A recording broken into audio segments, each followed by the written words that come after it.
Alam mo ba, yung tipong kahit simple ka lang, may mga napapalingon pa rin. Here are the 5 signs you're an attractive person.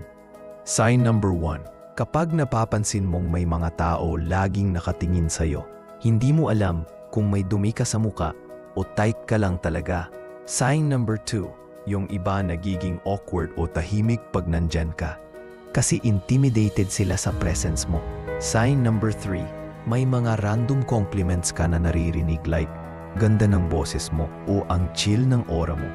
Sign number 4. Mapapansin mo rin, ginagaya ka ng iba sa pananamit, kilos o style mo.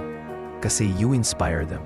Sign number 5. At syempre, may mga taong basta na lang di ka gusto pero wag kang malungkot kasi minsan ang ganda mo talaga, nakaka-insecure.